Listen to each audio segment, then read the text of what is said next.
നമസ്കാരം. Third eye ന്യൂസിലേക്ക് സ്വാഗതം. മലയാള സിനിമാ ചരിത്രം പുതിയൊരു പൊൻ അധ്യായത്തിലേക്ക് കടക്കാനൊരുങ്ങുകയാണ്. ആ അധ്യായത്തിന്റെ പേര് പേട്രിയറ്റ്. ട്രെയിലർ പുറത്തിറങ്ങിയതിന് വെറും 24 മണിക്കൂറിനുള്ളിൽ തന്നെ 5 മില്യൺ കാഴ്ചകൾ പിന്നിട്ട് ആഗോളതലത്തിൽ യൂട്യൂബ് ട്രെൻഡിങ്ങിൽ ഇടം നേടിയ ഈ ചിത്രം ഇതിനകം തന്നെ പ്രേക്ഷകരുടെ പ്രതീക്ഷകളെ ഉയർത്തിയിരിക്കുകയാണ്. വെറും ഒരു ട്രെയിലർ മാത്രമല്ല, മലയാള സിനിമയുടെ സ്കെയിലും കഥ പറച്ചിലും ഇനി മറ്റൊരു തലത്തിലേക്ക് ഉയരുകയാണ്. 18 വർഷങ്ങൾക്ക് ശേഷം മലയാളത്തിന്റെ രണ്ട് മഹാനടന്മാരായ മമ്മൂട്ടിയും മോഹൻലാലും ഒരുമിച്ച് നായകന്മാരായി എത്തുന്ന ഈ ചിത്രം റിലീസിന് മുൻപേ തന്നെ ചരിത്രം കുറിക്കുകയാണ്.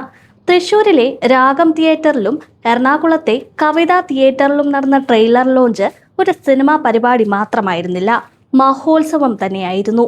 സംവിധായകൻ മഹേഷ് നാരായണൻ ഒരുക്കുന്ന ഈ ചിത്രത്തിൽ ഫഹദ് ഫാസിൽ, കുഞ്ചാക്കോ ബോബൻ, നയൻതാര, രേവതി എന്നിവരും ശക്തമായ കഥാപാത്രങ്ങളായി എത്തുന്നുണ്ട്.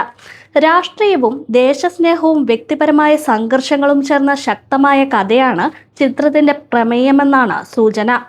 ആൻഡ്രൂ ജോസഫ് ഫിലിം കമ്പനിയും കിച്ചാപ്പു ഫിലിംസും ചേർന്ന് നിർമ്മിക്കുന്ന ഈ മെഗാ പ്രോജക്റ്റ് ടെക്നിക്കൽ മികവും അന്താരാഷ്ട്ര നിലവാരവുമുള്ള ഒരു സിനിമ അനുഭവമായിരിക്കും വാഗ്ദാനം ചെയ്യുന്നത്.